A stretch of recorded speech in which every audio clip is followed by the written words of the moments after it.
Bismillahirrahmanirrahim. Assalamualaikum warahmatullahi wabarakatuh. Perkenalkan, nama saya Khair Mugdatul, mahasiswa Bimbingan dan Konseling semester 5, Fakultas Keguruan dan Ilmu Pendidikan Universitas Muhammadiyah Magelang, yang pada kesempatan kali ini akan menampilkan pemberian materi berkaitan dengan kedisiplinan belajar sebagai tugas mata kuliah Bimbingan Konseling Belajar.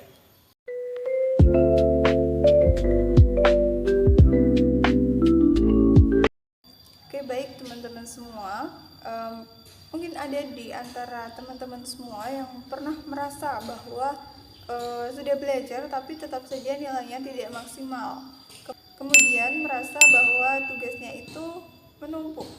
Nah, jadi teman-teman semua, mungkin bukan karena teman-teman itu tidak pintar, tapi karena teman-teman itu belum menerapkan tentang kedisiplinan belajar. Nah, jadi mungkin ada dari teman-teman semua yang merasa bahwa tugasnya menumpuk itu karena sering menunda tugas yang diberikan.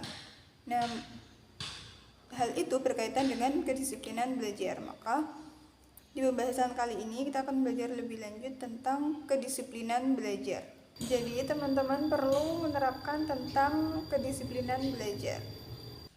Nah, jadi apa sih kedisiplinan belajar itu? Kedisiplinan belajar itu adalah kemampuan untuk bisa mengatur dirinya sendiri untuk belajar secara teratur yang disesuaikan dengan kebutuhan belajarnya, yang dilakukan secara konsisten dan bertanggung jawab terhadap tugas akademiknya.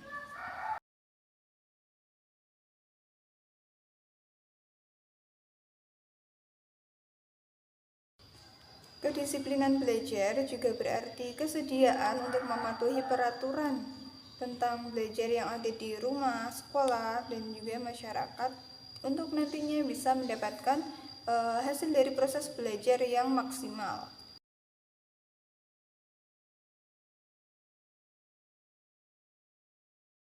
Kemudian ada 3 kata kunci penting di sini, yaitu diri sendiri, konsisten, dan juga tanggung jawab.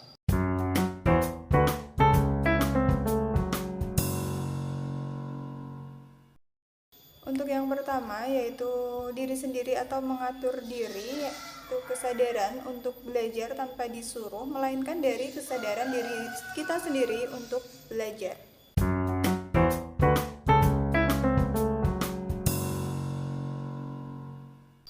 Kemudian yang kedua adalah konsisten. Perlu sekali bagi teman-teman semua untuk melakukan kedisiplinan belajar ini secara konsisten. Artinya dilakukan setiap hari walaupun hanya sebentar. Jadi tidak ada yang namanya belajar banyak dalam waktu yang singkat.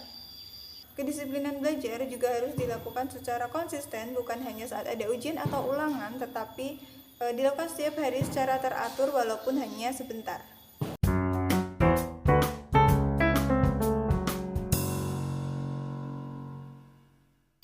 Kemudian yang ketiga adalah tanggung jawab, yaitu menyadari bahwa belajar itu merupakan tanggung jawab diri sendiri, kebutuhan diri sendiri untuk melakukan atau menyelesaikan tugas-tugas yang diberikan. Jadi bukan karena orang tua dan guru juga.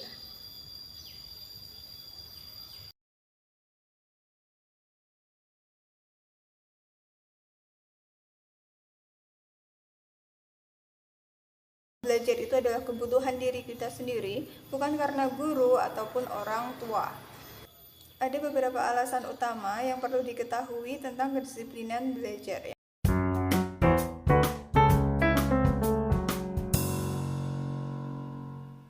Yang pertama adalah mempermudah memahami materi. Mengapa? Karena ketika kita disiplin dalam belajar itu belajarnya tidak sistem kebut semalam dan tidak belajar banyak dalam waktu yang singkat.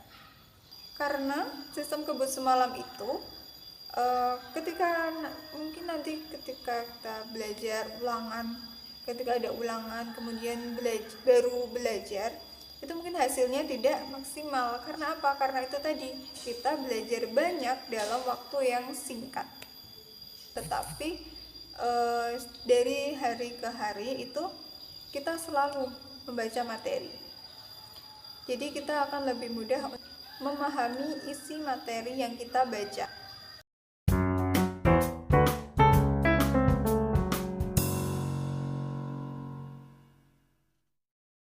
Kedisiplinan belajar dapat membangun kebiasaan yang positif dalam diri kita sendiri. Tentu saja karena kedisiplinan belajar ini dilakukan secara konsisten dan berguna untuk masa depan diri kita sendiri.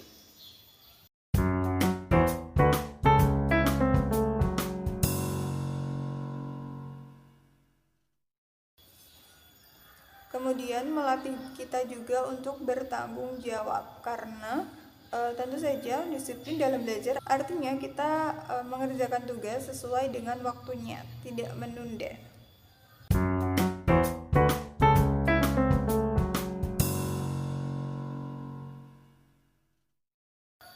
Kemudian kedisiplinan belajar bisa melatih kita untuk memanajemen waktu, karena tentu saja kita akan membagi waktu kita kapan kita belajar, bermain, beristirahat. Jadi kita bisa memanajemen waktu dengan baik.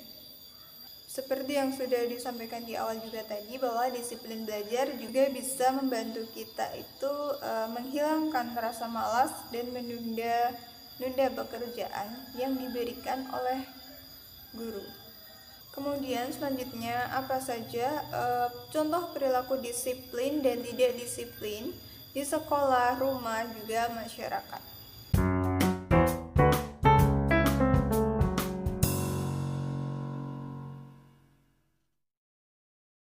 Yang pertama adalah disiplin belajar di sekolah. Contoh disiplin belajar di sekolah itu adalah berangkat tepat waktu, membawa buku dan perlengkapan sesuai jadwal, kemudian mengumpulkan tugas sesuai dengan batas waktu yang sudah ditentukan. Untuk contoh yang tidak disiplin di sekolah yang tentu saja tidak boleh ditiru, yaitu contohnya seperti tidur saat jam pelajaran, kemudian bermain HP, dan juga menunda tugas yang diberikan guru saat berada di sekolah.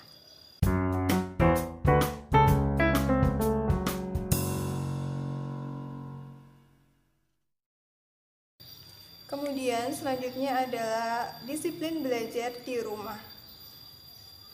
Untuk yang pertama, disiplin belajar di rumah itu adalah mengerjakan PR sebelum bermain, kemudian bisa dengan belajar tanpa disuruh oleh orang tua, jadi inisiatif sendiri untuk belajar, kemudian menyiapkan perlengkapan sekolah itu di malam hari.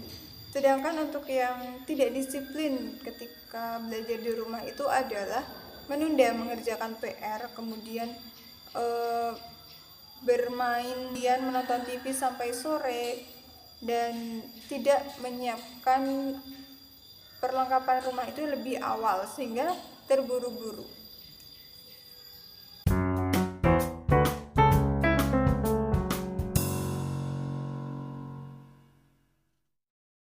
Untuk yang ketiga yaitu disiplin belajar di masyarakat. Contohnya adalah menggunakan WiFi itu untuk kebutuhan akademik, kemudian menghindari tempat-tempat yang sekiranya itu akan mengganggu kegiatan belajar kita, kemudian mengikuti les tambahan jika diperlukan dan jika ada. Terus selanjutnya yaitu contoh tidak disiplin belajar ketika berada di masyarakat adalah menunda pekerjaan dengan berkumpul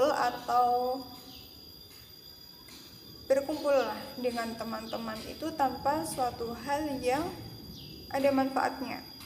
Nah, kemudian menghabiskan waktu di warnet mungkin, dan memilih untuk melakukan hal yang tidak ada manfaatnya.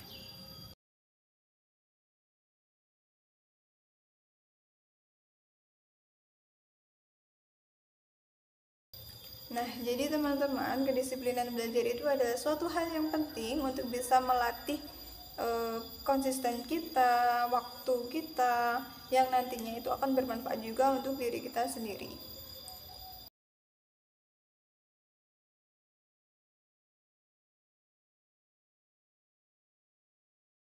Kemudian kedisiplinan belajar juga bisa membuat kita itu membentuk karakter positif yang ada dalam diri kita, karena kita akan berlatih untuk bertanggung jawab, kemudian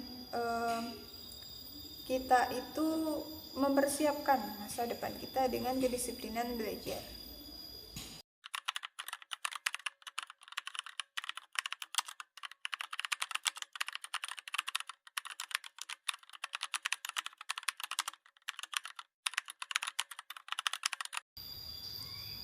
Perlu dipahami juga teman-teman bahwa kedisiplinan belajar ini bukan berarti belajar terus-menerus tanpa istirahat, tetapi juga bagaimana kita mengatur diri kita untuk bermain, beristirahat, dan juga belajar.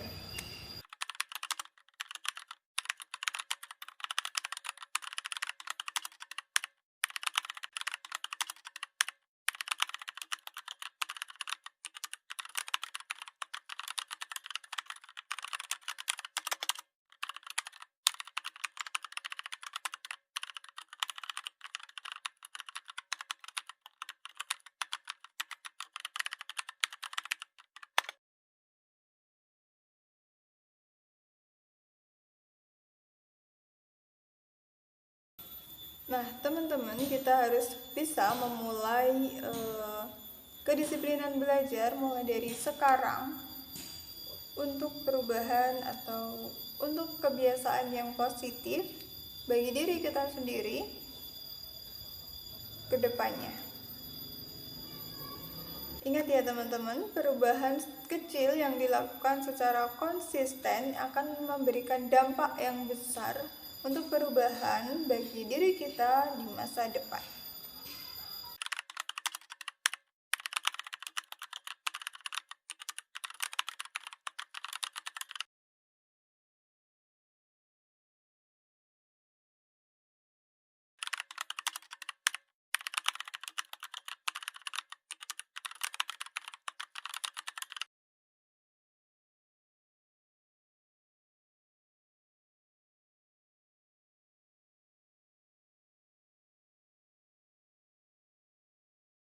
Cukup sekian yang dapat saya sampaikan. Terima kasih. Wassalamualaikum warahmatullahi wabarakatuh.